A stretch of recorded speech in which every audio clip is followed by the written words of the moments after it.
Hello students, ভালো আছো প্রত্যেকে? ঠিক আছে। পরিবারের সকলে আশা করে সুস্থ আছো, তাই তো? ঠিক আছে। পরীক্ষা তো বেশ কয়েকদিন হলো তোমাদের। আশা করি তোমরা পড়াশোনায় মনোযোগ দিয়েছো। আশা করি নয়, নিঃসন্দেহে তোমরা পড়াশোনার প্রতি মনোযোগ দিয়েছো। এই প্রসঙ্গে তোমাদের পড়াশোনার দিকটা তো নজর রাখতে হবে, তাই না? ঠিক আছে। যে অধ্যায়গুলো আমরা পড়াচ্ছি সেই অধ্যায়ের সম্পর্কিত যে সমস্ত প্রশ্নগুলো আমরা পরপর আলোচনা করে যাচ্ছি সেগুলো কিন্তু মাথার মধ্যে রাখবে নিঃসন্দেহে তোমরা। কারণ হচ্ছে সেই অধ্যায়ভিত্তিক যে প্রশ্নগুলো আছে সেই প্রশ্নগুলো কিন্তু রেডি করে নেবে। কারণ কাজ কখনো ফেলে রাখা উচিত নয়।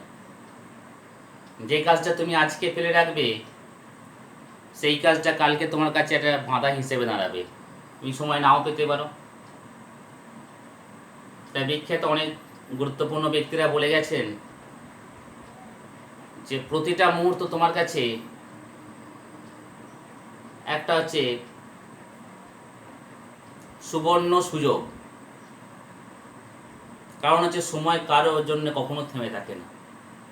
তাই সময়ের গুরুত্বটাকে আমাদের অবশ্যই স্বীকার করে নিতে হবে, তাই তো? সময়, আশা করি তোমরা সময় নষ্ট করছো না। ঠিক আছে। দেখো, আমরা বর্তমানে যে অধ্যায়টা আলোচনা করছিলাম বিগত ক্লাসে, আঞ্চলিক ভূগোলে ভারতের জলবায়ু। সেখানে জলবায়ু অধ্যায়টা আলোচনা করতে গিয়ে বেশ কয়েকটা প্রশ্নমান 5-এর প্রশ্ন আমরা আলোচনা করেছি। কিছু প্রশ্ন তোমাদের একটু স্মরণ করিয়ে দিই। যেমন দেখো, ভারতের জলবায়ুর নিয়ন্ত্রণকারী উপাদানগুলি সম্পর্কে আলোচনা করে একটা প্রশ্ন আলোচনা করেছিলাম। ভারতের ঋতু বৈচিত্র্য তোমাদের সামনে আলোচনা করেছি। ভারতের জলবায়ুতে মৌসুমী বায়ুর প্রভাব, এটাও আলোচনা করেছি। ভারতীয় জলবায়ুর বৈশিষ্ট্য, এই প্রশ্নটা তোমাদের সামনে তুলে ধরেছি। আর ভারতে মৌসুমী জলবায়ুর বৈশিষ্ট্য, ভারতে খরা বন্যার কারণ, এই ধরনের বেশ কয়েকটা প্রশ্ন তোমাদের সামনে তুলে ধরেছিলাম। তার সঙ্গে এলনিনো বা নানিনা, লানিনা ইত্যাদি প্রসঙ্গ তো আমরা তোমাদের সামনে তুলেই ধরেছিলাম। আজকে কিছু আমরা এই ব্যাখ্যা ধর্মী প্রশ্ন একটু আলোচনা করে নিই। প্রশ্নমান 3-এর প্রথম প্রশ্নটা লেখো,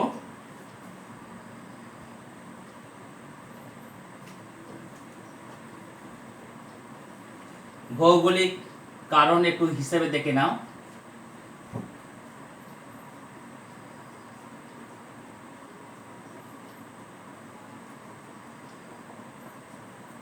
ভৌগোলিক কারণ, প্রশ্নমান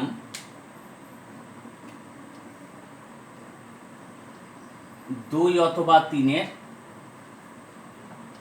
তাহলে প্রথম প্রশ্নটা যদি আমরা যাই, আচ্ছা প্রশ্ন কটা যেটা ইম্পর্টেন্ট এটা লিখে বলে দিচ্ছি, একটু লিখে নাও।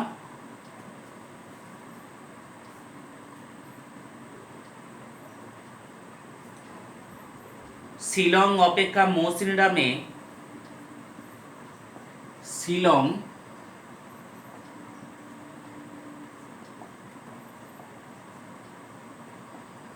অপেক্ষা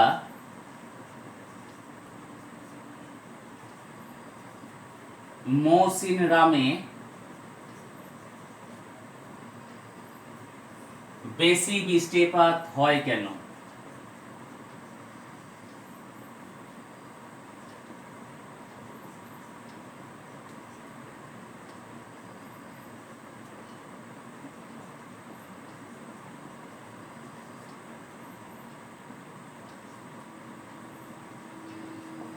বা এর সঙ্গে এরকম টাইপটাও একটু অ্যাড করতে পারো, কম দূরত্ব হওয়ার সত্ত্বেও শিলং অপেক্ষা মৌসিনরামে বেশি বৃষ্টিপাত হয় কেন? কম দূরত্ব হওয়ার সত্ত্বেও শিলং অপেক্ষা মৌসিনরামে বেশি বৃষ্টিপাত হয় কেন? পরের প্রশ্নটা লেখো, করমণ্ডল উপকূলে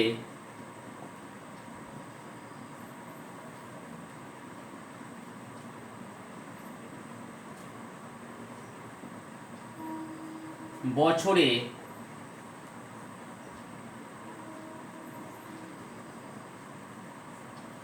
দুবার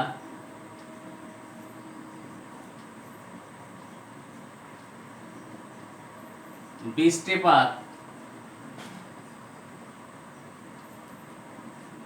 হয় কেন? করমণ্ডল উপকূলে বছরে দুবার বৃষ্টিপাত হয় কেন? পরের প্রশ্নটা করো,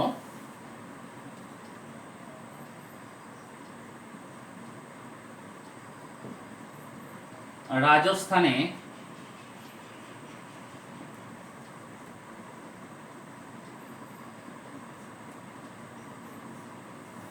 থর মরুভূমি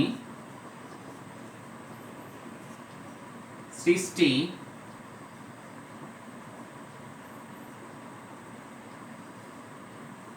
হয়েছে কেন? পরের প্রশ্নটা, ভারতে শীতকাল শুষ্ক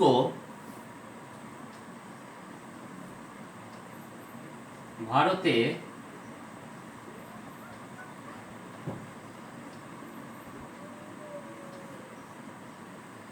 শীতকাল শুষ্ক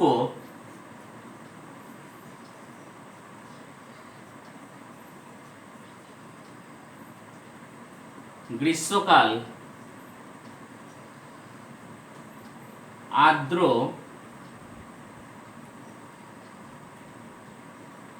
হয় কেন? ভারতে শীতকাল শুষ্ক ও গ্রীষ্মকাল আর্দ্র হয় কেন? এই প্রশ্নটা একটু করে নেবে।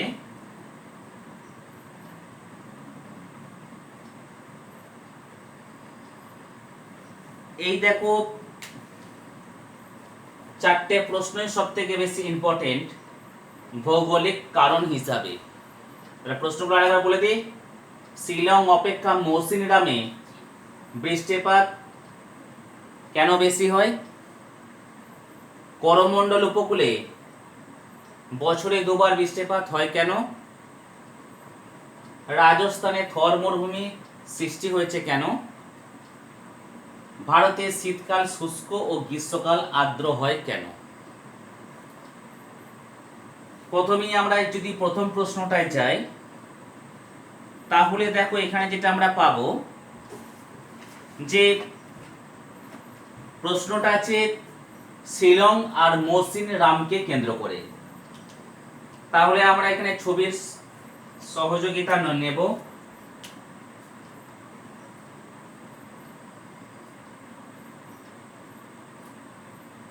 ভারতবর্ষের ম্যাপটাকে এঁকে নিই।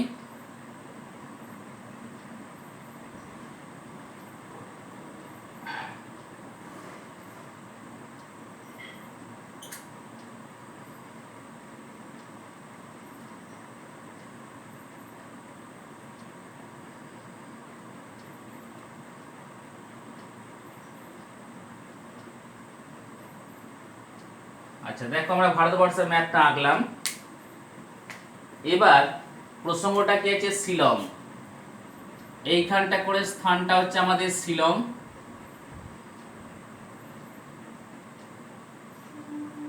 আর এই দিকটা করে হচ্ছে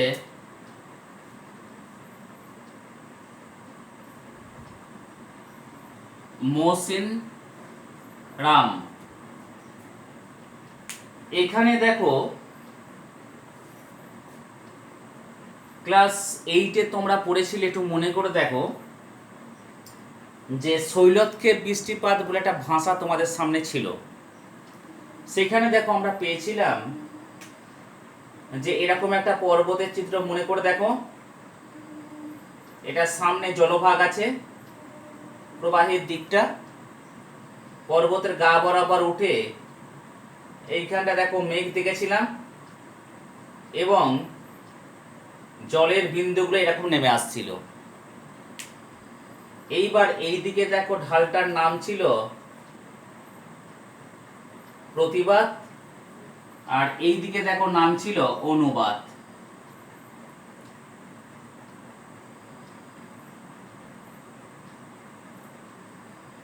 মনে পড়ছে? প্রতিবাদ ঢাল আর অনুবাদ ঢাল। এখানেও দেখো কেন আমি এই ছবিটা তোমাদের সামনে তুলে ধরলাম, কারণ হচ্ছে যে প্রতিবাদ ঢালে গা বরাবর উঠে মেঘ অর্থাৎ জলকণার মধ্যে থাকা লিনতাপ ত্যাগ করে জলীয় বাষ্পের কণাগুলো ঘনীভবনের ফলে যখন শীতল হওয়ার ফলে জলীয় বাষ্পের কণাগুলোর মধ্যে জলাকর্ষী ধর্ম কাজ করে বৃষ্টির কণাগুলি তখন উপর থেকে নিচে, বিশেষ করে অসংখ্য জলকণা যখন উপর থেকে নিচের দিকে নেমে পড়ে, তখন আমরা তাকে এক কথায় বৃষ্টিপাত বলে থাকি। তাহলে মেন প্রজেক্টটা হচ্ছে প্রতিবাদ ঢালে এখানে বৃষ্টিপাতটা হচ্ছে। যদি আমরা এটাকে 100% ধরি, তাহলে দেখা যায় এখানে 90 থেকে 95% বৃষ্টিপাত এই ঢালটাতে হয়ে যাচ্ছে, আর এই দিকে থাকছে 10 থেকে 5%, অর্থাৎ বা 5 থেকে 10% লিখতে পারো, 5 থেকে 10% মতো বৃষ্টিপাত আমাদের অনুবাদ ঢালে হালকা বা অনেক সময় হয়ই না। তাহলে এই যে বেশি বৃষ্টিপাত হচ্ছে প্রতিবাদ ঢালটাতে, আর এদিকে আমাদের বৃষ্টিপাতের পরিমাণ প্রায় হচ্ছেই না জলীয় বাষ্পের অভাবের জন্য। তাহলে এইটাকে বলা হয়ে থাকে আমাদের বৃষ্টির ছায় অঞ্চল, বর্ষণ বঞ্চিত অঞ্চল, বৃষ্টিপাত রহিত অঞ্চল বলে। তাকে না এই অনুবাদ ঢালাতে, যেখানে বৃষ্টিপাত হয় না। এখানেও দেখো ঠিক সেরকমভাবে এখানে আমাদের বঙ্গোপসাগর আছে, এখানটা আছে Banga, B for Banga, A for হচ্ছে আরব সাগর। তাহলে বঙ্গোপসাগর থেকে যখন জলীয় বাষ্পপূর্ণ বাতাস যখন উত্তর দিকে যাচ্ছে, বিশেষ করে এই বাংলাদেশের উপর দিয়ে, যেখানে শিলং এবং মৌসিনরাম অবস্থিত, এই জায়গাটা রাজ্যের নাম হচ্ছে মেঘালয় রাজ্য। মেঘালয় শব্দের মানে হচ্ছে মেঘের আলয়।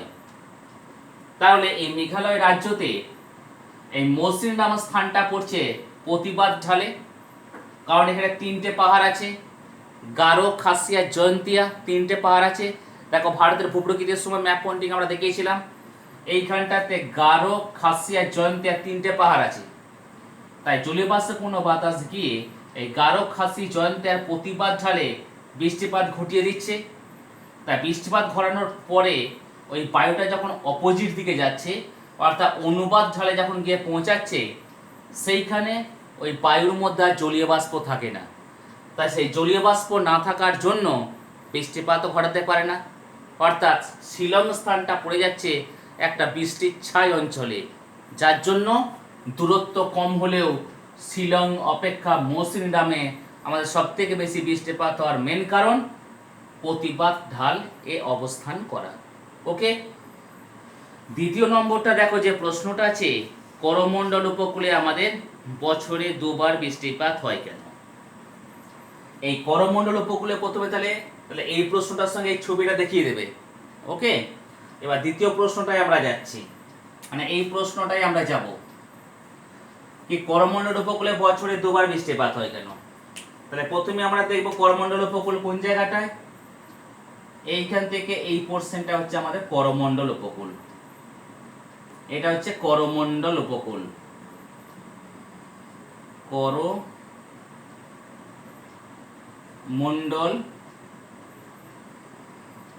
উপকূল, যেটা বঙ্গোপসাগরের উপকূলবর্তী স্থানে অবস্থিত। এবার মনে করে দেখো, ভারতবর্ষের মানচিত্রে ঠিক এই জায়গাটায় করে এখানটায় করে আমাদের আন্দামান নিকোবর দ্বীপপুঞ্জ দ্বীপগুলো রয়ে গেছে। তাই ভারতবর্ষে যখন বর্ষাকালে যখন সূত্রপাত হয়, সেই তারিখটা কত তারিখে বলেছিলাম, 5ই জুন বর্ষাকালে সূত্রপাত হয়, থাকে হচ্ছে সেপ্টেম্বর মাস পর্যন্ত।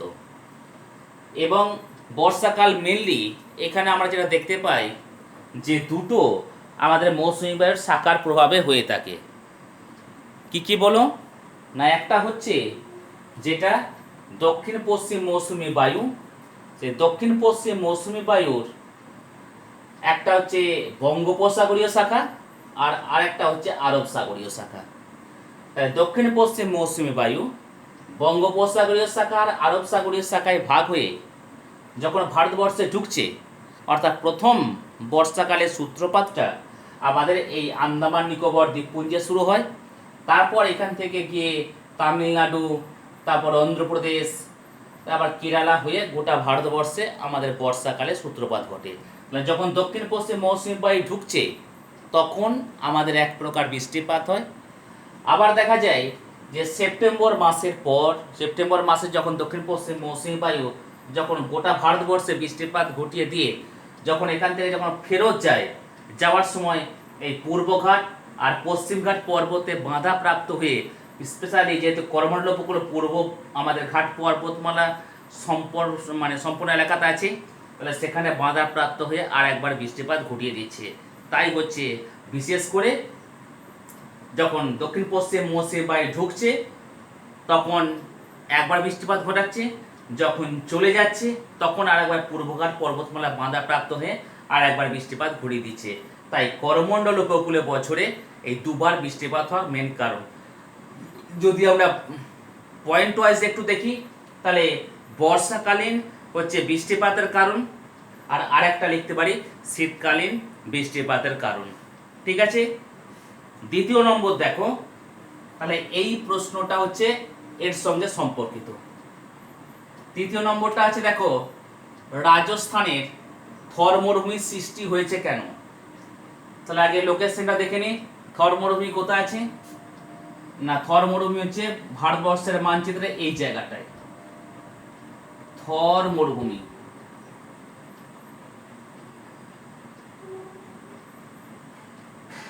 থর মরুভূমি দেখো, প্রত্যেকটা প্রশ্ন আলোচনা করছি তার সঙ্গে রিলেটেড কিন্তু আমি ছবিও দিয়ে দিচ্ছি।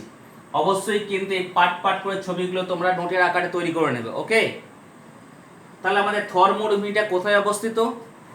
ভারতবর্ষের মানচিত্রে পশ্চিম দিকে অবস্থিত। রাজ্যের নাম হচ্ছে কি? রাজস্থান। এ থর মরুভূমিটা অবস্থিত। এইবার কেন সেখানে থর মরুভূমি অর্থাৎ মরুভূমি শব্দটার মধ্যে কি অন্তর্নিহিত অর্থ লুকিয়ে আছে না, মরুভূমি শব্দের অর্থ হচ্ছে আমাদের মৃতের দেশ। অর্থাৎ যেখানে আমরা গেলে কি দেখতে পাবো, যেদিকেই চোখ যাবে সেখানেই বালি, বালি আর বালি। সেখানে ক্যাকটাস জাতীয় গাছ, সেখানে জনবসতিহীনতা, সেখানে পরিবহনের অপ্রতুলতা, মানে চারিদিক থেকে সেখানে প্রকৃতির একটা রুক্ষতা ভাব আমাদের সামনে উদ্ভাসিত হয়ে উঠবে। স্বভাবতই কি না, মরুভূমি অঞ্চল একটা ব্যাকওয়ার্ড জায়গা হিসেবে আমরা তাকে চিহ্নিত করে থাকি, প্রকৃতি যেখানে তার প্রতি বিরূপ ভাব। তাই বিশেষ করে এই থর মরুভূমি সৃষ্টি হওয়ার যে কারণগুলো আমরা আলোচনা করতে যাব, প্রথম দেখো যে পয়েন্টটা আমাদের সামনে আসবে সেটা হচ্ছে এখানে বৃষ্টিপাতের অভাব। বৃষ্টিপাতের অভাব, এই যে একটা প্রথম পয়েন্টের মধ্যে আমরা এখানে পাবো। তাহলে এই পয়েন্টের মধ্যে আমরা কি লিখতে পারি না, দক্ষিণ পশ্চিমে যে মৌসুমী বায়ুর যে বঙ্গোপসাগরীয় যে শাখাটা আছে, সেখানে বিশেষ করে আমাদের যে সেই শাখাটা এই আরাবল্লী পর্বত, এখানে আরাবল্লী পর্বত আছে, তার পূর্ব দিকে বাঁধা প্রাপ্ত হয়ে এই দিকে সম্পূর্ণ বৃষ্টিপাতটা ঘটে যাচ্ছে। তাহলে যখন এই বায়ুটা যখন এই দিকে আসছে আরাবল্লী পর্বতের পশ্চিম দিকে, বাতাসের মধ্যে জলীয় বাষ্প থাকছে না। আবার যদি আমরা দেখি দক্ষিণ পশ্চিম মৌসুমী বায়ুর এই যে আরব সাগরীয় যে শাখাটা আছে, এই শাখাটা দেখতে পাচ্ছি যে আমাদের সৌরাষ্ট্র আর কাথিয়াবার উপদ্বীপের কাছে বাঁধাপ্রাপ্ত হয়ে যখন বৃষ্টিপাত ঘটিয়ে দিচ্ছে, যখন এখানে থর মরুভূমির সংলগ্ন এলাকার কাছে পৌঁছাচ্ছে, তখন আর বাতাসের মধ্যে জলীয় বাষ্প থাকছে না, স্বভাবতই সেখানে বৃষ্টিপাতও আমাদের আর ঘটছে না। তৃতীয় নম্বর কি দেখতে পারি না, মরু অঞ্চলেতে গ্রীষ্মকালীন তাপমাত্রা থাকে প্রায় 45 ডিগ্রি সেলসিয়াসের কাছাকাছি। এই এত বিশাল পরিমাণে তাপমাত্রা যুক্ত অঞ্চলে সেখানে বায়ুর দক্ষিণ পশ্চিম যে মৌসুমী বায়ুটা আছে, সেখানে উষ্ণতা বাড়ার সঙ্গে সঙ্গে জলীয় বাষ্প ধারণ করার ক্ষমতাও বেড়ে যায়। তাই স্বভাবতই সেখানে জলীয় বাষ্পের ঘনীভবন হয় না, তাই বৃষ্টিপাতও হয় না। তবে বৃষ্টিপাতের পরিমাণ কোনো কোনো ক্ষেত্রে 25 সেন্টিমিটারের মতো হয়ে থাকে। তাহলে আমরা এই থর মরুভূমির ক্ষেত্রে দুটো জিনিস আমরা পেলাম। প্রথমটা এই বৃষ্টিপাতের অভাব, একটা হচ্ছে এই দক্ষিণ পশ্চিম মৌসুমী বায়ু এই বঙ্গোপসাগরীয় শাখা পূর্বঘাটে বাঁধাপ্রাপ্ত হয়ে যখন ভারতবর্ষে ঢুকছে, এই আরাবল্লী পর্বতের এই পূর্ব দিকে বাঁধাপ্রাপ্ত হয়ে এখানে সম্পূর্ণ বৃষ্টিপাতটা ঘটে যাওয়ার পর যখন ওই বাতাসটা যখন পশ্চিম দিকে আসছে, বৃষ্টিপাত জলীয় বাষ্পের অভাবে সেখানে বৃষ্টিপাত ঘটতে পারছে না। নাম্বার 2 কি পেলাম না, এখানে আরব সাগরীয় শাখা যখন পশ্চিমঘাট পর্বতে বাঁধাপ্রাপ্ত হচ্ছে, তখন এই সৌরাষ্ট্র আর কাঠিয়াবার উপদ্বীপে বাঁধাপ্রাপ্ত হয়ে ম্যাক্সিমাম বৃষ্টিপাতটা ঘটে যায়। তখন সেই বায়ুটা যখন আমাদের রাজস্থানে অর্থাৎ থর মরুভূমি অঞ্চলের সংলগ্ন এলাকায় যায়, তার মধ্যে জলীয় বাষ্প থাকে না, বৃষ্টিপাত ঘটাতেও পারে না। দ্বিতীয় নম্বর পয়েন্ট আমরা কি পেলাম না, এই রাজস্থানে থর মরুভূমি অঞ্চলের টেম্পারেচার থাকে প্রায় 45 ডিগ্রি সেলসিয়াসের কাছাকাছি। তাহলে এত বিশাল পরিমাণের টেম্পারেচারে কি হয়, সেখানে বায়ুতে জলীয় বাষ্প ধারণ ক্ষমতাটাকে বেড়ে যাচ্ছে, কিন্তু সেখানে আমাদের ঘনীভবন প্রক্রিয়াটা সেখানে কার্যকর হচ্ছে না, তার জন্য সেখানে বৃষ্টিপাতও হচ্ছে না। এখানে বৃষ্টিপাত হয় মোটামুটি 25 সেন্টিমিটারের মতো, যার জন্য এখানে বৃহৎ আকৃতির কোনো গাছও দেখতে পাওয়া যায় না। তাহলে প্রথম পয়েন্ট আমরা পেলাম। দ্বিতীয় পয়েন্টটার জায়গায় যদি আমরা দেখি নাম্বার 2 পয়েন্টের মধ্যে যদি আমরা যাই, সেটা হচ্ছে পর্বতের অবস্থান। নাম্বার 2 পর্বতের অবস্থান। তাহলে থর মরুভূমির সংলগ্ন অঞ্চলে এখানে কি পর্বত পেলাম, যে পর্বতটার নাম হচ্ছে আমাদের আরাবল্লী পর্বত। তাহলে আরাবল্লী পর্বতটা কি হচ্ছে না, দক্ষিণ পশ্চিম, এই ছবিটা একটু এঁকে দিই, এটা হচ্ছে আরাবল্লী পর্বত। এই আরাবল্লী পর্বতটা দক্ষিণ পশ্চিম যে মৌসুমী বায়ু, দক্ষিণ পশ্চিম মৌসুমী বায়ুর যে গতিপথের সঙ্গে সমান্তরালভাবে অবস্থান করছে, তার ফলে এই পর্বত উত্তর পূর্ব দিক থেকে আমাদের দক্ষিণ পশ্চিম দিকে এটা প্রসারিত হয়েছে। তাই অধিক উঁচু না হওয়ার কারণে এটা দক্ষিণ পশ্চিম মৌসুমী বায়ুকে এটা বাধা দিতে পারে না, তাই পশ্চিম ঢালেতে আর বৃষ্টিপাতটা এখানে লক্ষ্য করা যায় না। তাহলে এই পয়েন্টটার মধ্যে কি পেলাম, পর্বতের অবস্থান করে এখানে থর মরুভূমি যেখানে অবস্থান করছে, এখানে আরাবল্লী একটা পর্বত আছে। এই আরাবল্লী পর্বতের সমান্তরালে আমাদের দক্ষিণ পশ্চিম মৌসুমী বায়ু আমাদের প্রবাহিত হচ্ছে। তার ফলে আরাবল্লী পর্বতের যে উচ্চতা, সেই উচ্চতা দক্ষিণ পশ্চিম মৌসুমী বায়ুকে বাধা দেওয়ার পক্ষে যথেষ্ট নয়। সেই জন্যেই আমরা দেখি যে আরাবল্লী পর্বতে অর্থাৎ পশ্চিম ঢালেতে থর মরুভূমি সৃষ্টি হচ্ছে বৃষ্টিপাতের অভাবের জন্য। তারপর দেখো লাস্ট পয়েন্টটা যদি আমরা দেখি, বৃষ্টিপাত হওয়ায় অনুকূল পরিবেশের অভাব। লাস্ট পয়েন্টে লিখবে বৃষ্টিপাত হওয়ার অনুকূল পরিবেশের অভাব। এখানটা লিখছি না পয়েন্ট আমরা, কারণ এর মধ্যে কি পাবো, দেখি আমাদের রাজস্থানের মরু অঞ্চলেতে অত্যাধিক এই বাষ্পীভবনের একটা অভাব, অধিক উষ্ণতার কারণে জলীয় বাষ্প ধারণ ক্ষমতাটা সেখানে বেড়ে যাচ্ছে, তাই সেখানে বৃষ্টিপাত ঘটার অনুকূল অবস্থা আমরা এখানে দেখতে পাই না। তার জন্য এখানে রাজস্থানে থর মরুভূমি সৃষ্টি হয়েছে। তাহলে আমরা 3 নম্বর প্রশ্নটার সঙ্গে এই ছবিটা দিতে পারি। লাস্ট দেখো যে প্রশ্নটা আছে, ভারতের শীতকাল শুষ্ক ও গ্রীষ্মকাল আর্দ্র হয় কেন। এখানে দেখো এই প্রশ্নটা আলোচনা প্রসঙ্গে যদি আমরা দেখি, তাহলে দেখো যে দুটো প্রশ্ন আমরা দেখে এর পয়েন্টের মধ্যে পাবো। 1 নম্বর হচ্ছে পয়েন্ট যে শীতকাল মানে বিশেষ করে দেখো ডিসেম্বর জানুয়ারি ফেব্রুয়ারি মাস পর্যন্ত আমরা ধরে থাকি, কোন কোন ক্ষেত্রে নভেম্বর মাসের শেষ সপ্তাহতে আমাদের প্রবেশ করে। এবং এই শীতকালে কি হয়, আমাদের বৃষ্টিপাত তেমন কিন্তু ভারতবর্ষের মানচিত্রে দেখা যায় না, তাই বৃষ্টিপাতের অভাব কিন্তু আমাদের শীতকালে আমরা এখানে লক্ষ্য করতে পারি। তাহলে শীতকালে যেহেতু আমাদের বৃষ্টিপাত হয় না, তোমরা লক্ষ্য করে বা দেখে থাকবে যে শীতকালেতে আমরা যখন চান টান করি, চান টান করার পর দেখবে যে মুখে একটা টান টান ভাব লক্ষ্য করতে পারি, বা বাইরে কোনো জায়গায় গেলে গালগুলো ফেটে যাওয়ার সম্ভাবনা থাকে। এটা তাদের রুক্ষ একটা ভাব, ঠোঁট দেবে সবসময় শুকিয়ে যাচ্ছে। তাহলে মেন হচ্ছে যে ভারতে শীতকাল শুষ্ক হওয়ার কারণ বৃষ্টিপাতহীনতা। দ্বিতীয় নম্বর, বৃষ্টিপাত যেহেতু হচ্ছে না, বাতাসের মধ্যে জলীয় বাষ্পের একটা অভাব থাকছে। তারপর হচ্ছে শীতকালেতে এমনিতেই আবহাওয়া ঠান্ডা থাকে, তার জন্য বৃষ্টিপাত হওয়ার পক্ষে কোনো ব্যাপারও, বৃষ্টিপাত হওয়ার কোনো ফ্যাক্টরও কাজ করে না। যেহেতু শীতকালে বাতাসটা হচ্ছে শীতল, তার মধ্যে শীতল ভাব রুক্ষ প্রকৃতির দিকে আরও বেশি আমাদের আকর্ষিত করে তোলে। যদি আমাদের গ্রীষ্মকালে প্রসঙ্গটা আমরা যাই, যদিও বা কোনো কোনো ক্ষেত্রে আমরা যেটা দেখতে পাই যে শীতকালেতে উত্তর পূর্ব মৌসুমী বায়ুর প্রভাবে হালকা পরিমাণে দেখবে বৃষ্টিপাত হয়, যেটাকে আমাদের পশ্চিমী ঝঞ্ঝার সঙ্গে তুলনা করা হয়ে থাকে। কিন্তু গ্রীষ্মকাল আর্দ্র প্রকৃতির হওয়ার কারণ কি? কারণ গ্রীষ্মকাল বলতে কোন কোন মাস আমরা বলেছিলাম? June, July, August, September. যে সময়টা দক্ষিণ পশ্চিম মৌসুমী বায়ু ভারতবর্ষে প্রবেশ করে মুষলধারে সেপ্টেম্বর মাস মধ্যে বৃষ্টিপাত ঘটিয়ে দেয়। বৃষ্টিপাত হলে আমরা কী কীতে লক্ষণ খুঁজে পাই? 1 নম্বর দেখো, বাতাসে প্রচুর জলীয় বাষ্প থাকে। নাম্বার 2, জামা কাপড় কেচে দিলে শুকোতে চায় না, আবহাওয়ার একটা ম্যাচমেচে ভাব থাকে সবসময়। তাই গ্রীষ্মকাল যেমন দিনের বেলা প্রচণ্ড গরমও হয়, আবার দেখো বৃষ্টিপাত হয়ে গেলে জলীয় বাষ্পের আধিক্যে একটা ঘুমোটা আবহাওয়া আমাদের সামনে তুলে ধরে। তাই বৃষ্টিপাতের একটা প্রাচুর্যতা বিশেষ করে বর্ষাকালে লক্ষ্য করা যায়, যার জন্য গ্রীষ্মকালে যেমন গরমও পড়ছে, গ্রীষ্মকালের পরে যখন বর্ষাকাল ঢুকছে তখন অতিরিক্ত পরিমাণে বৃষ্টিপাতের জন্য বাতাসে জলীয় বাষ্পের আধিক্য দেখা যায়। তাহলে শীতকালে যেহেতু আমাদের বৃষ্টিপাত হচ্ছে না, বৃষ্টিপাত না হওয়ার জন্য, শীতল আবহাওয়ার জন্য আমাদের আবহাওয়াটা শুষ্ক প্রকৃতির হয়। আর গ্রীষ্মকালটা যেহেতু দক্ষিণ পশ্চিম মৌসুমী বায়ুর প্রভাবে প্রচুর বৃষ্টিপাতটা হচ্ছে, তা বৃষ্টিপাতের সঙ্গে গরম ভাব তো অবশ্যই থাকে। তোমরা বুঝতেই পারছো আমরা ওই সময়টার মধ্যেই আছি, যার জন্য গ্রীষ্মকালটা আর্দ্র প্রকৃতির হয়। তাহলে এই যে প্রশ্নটা, অর্থাৎ এই 4টে প্রশ্নই আমরা আজকে আলোচনা করে দিলাম। এই 4টে প্রশ্ন কিন্তু ভালো করে তোমরা কিন্তু খাতার মধ্যে নোট আকারে তৈরি করে নেবে। কি কি 4টে প্রশ্ন? খুব ইম্পর্টেন্ট। ভৌগোলিক কারণ ব্যাখ্যা করো। কি? কম দূরত্ব হওয়ার সত্ত্বেও শিলং অপেক্ষা মৌসিনরামে বেশি বৃষ্টিপাত হয় কেন?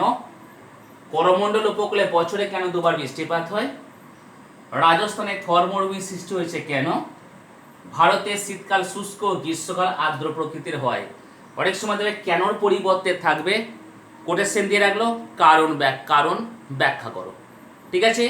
তাহলে এই 4টে প্রশ্ন সঙ্গে সম্পর্কিত পাট করে ছবি আমি তোমাদের সামনে এঁকেছি। তা এই প্রশ্ন উত্তর কটা খাতার মধ্যে রেডি করে নেবে। আশা করি এই প্রশ্নগুলো তোমরা বুঝতে পেরেছো। ভালো থেকো, সুস্থ থাকো, পরিবারকেও সুস্থ রাখো, সামাজিক দূরত্ব বজায় রাখো, দেশকে করোনা মুক্ত হওয়ার পথে আমরা সহযোগিতার হাত বাড়িয়ে দিই, এইটুকু আশা রাখি। That's all.